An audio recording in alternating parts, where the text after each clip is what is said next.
जय श्री राधे। पूज्य श्री सद्गुरुदेव भगवान के चरणों में प्रणाम। पूज्य श्री भाई जी के जीवन के कुछ अलौकिक प्रसंग। देवर्षि नारद एवं महर्षि अंगिरा के साक्षात दर्शन। इस अलौकिक घटना का विवरण देते हुए भाई जी ने बताया, सन 1936 में गीता वाटिका में 1 वर्ष का अखंड संकीर्तन हुआ था।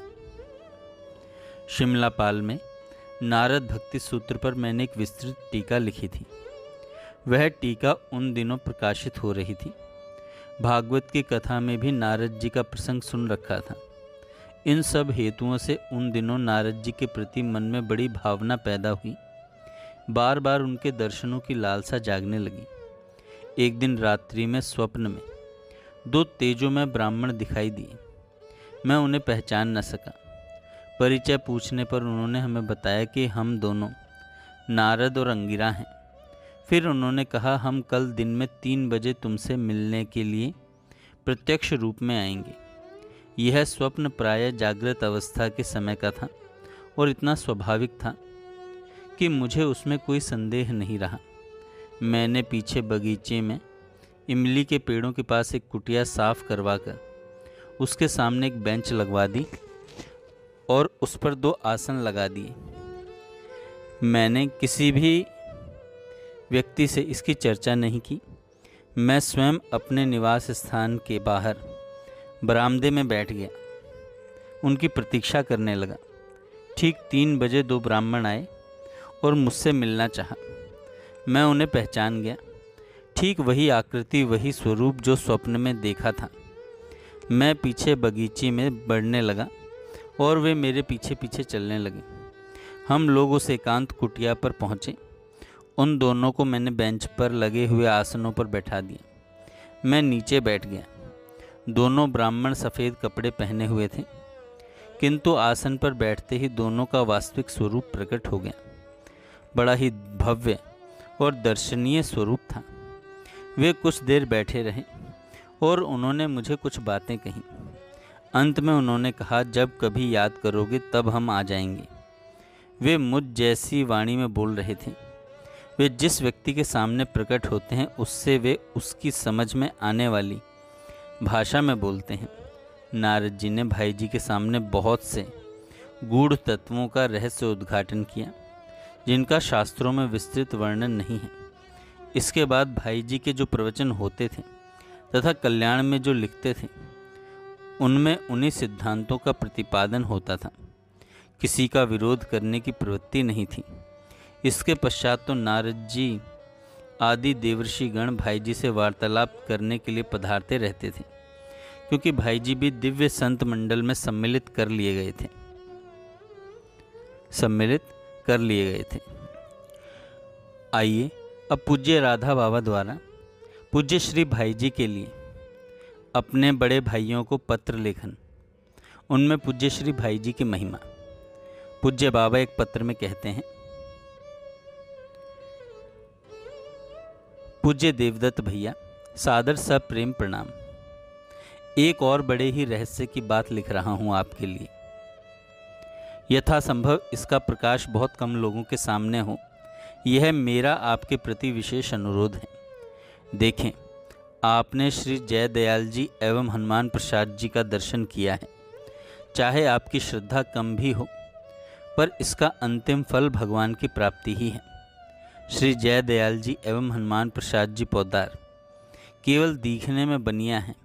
यह बात मैं केवल अनर्गल कह रहा हूँ, सो नहीं। जैसा कह रहा हूँ वैसा ही ठीक घटेगा।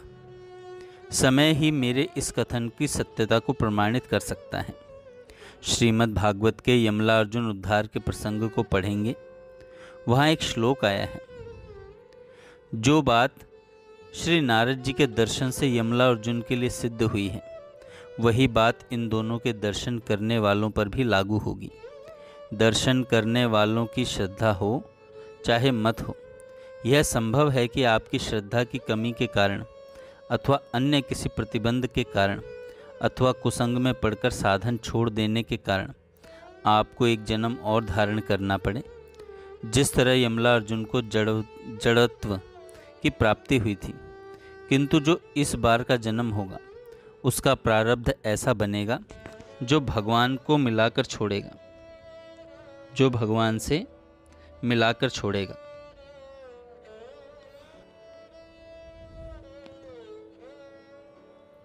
किंतु आप उधार रखें ही क्यों? तीव्रता से साधन में लगकर इसी जीवन के किसी थोड़े से अंश में ही भगवत प्राप्ति कर अपना जीवन सार्थक कर दें।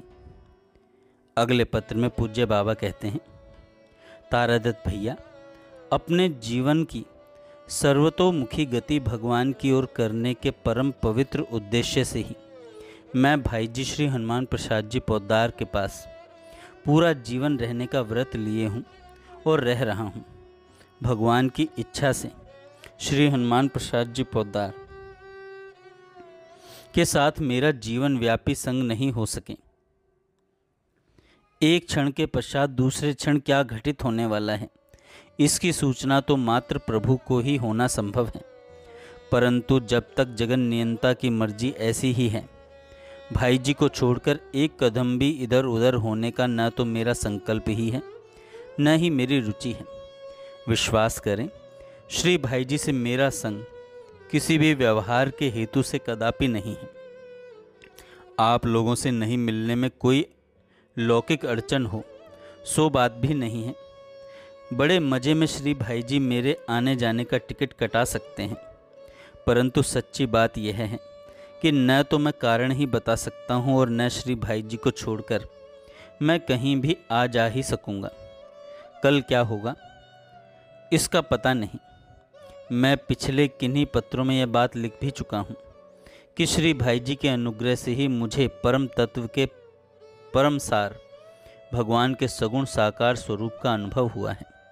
कर्तुम अकुर्तुम अन्यथा कर्तुम समर्थ भगवान जिसके अधिकार में हो, जो अपनी सत प्रेरणा से किसी को भगवत प्रेम दान करने में समर्थ हो, किसी भी मरणातुर व्यक्ति को जो हाथ पकड़कर भगवान के दर्शन दिलाकर उसे भगवत धाम की यात्रा कराने में समर्थ हो। आप लोग कल्पना करें कि ऐसे व्यक्ति के जीवन व्यापी छायावत संग रहने की मेरी कामना किस हेतु से होनी संभव है, किस हेतु से होनी संभव है। एक सज्जन शिव कुमार केडिया जी को पूज्य श्री भाई जी के बारे में पूज्य बाबा ने लिखकर कुछ दिया।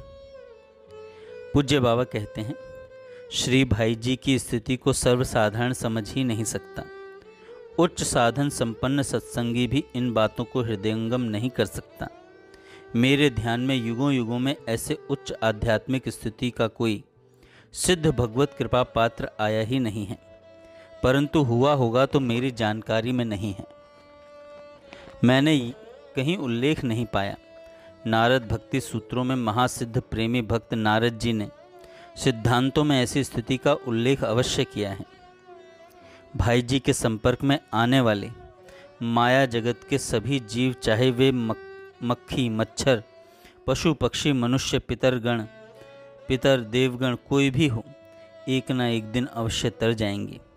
उनके प्राकृत शरीर का अस्तित्व त्रिभुवन के लिए परम पवित्र और मंगल विधान है। त्रिभुवन के लिए परम पवित्र और मंगल विधान है। जय श्री राधे। आगे हम कल सुनेंगे।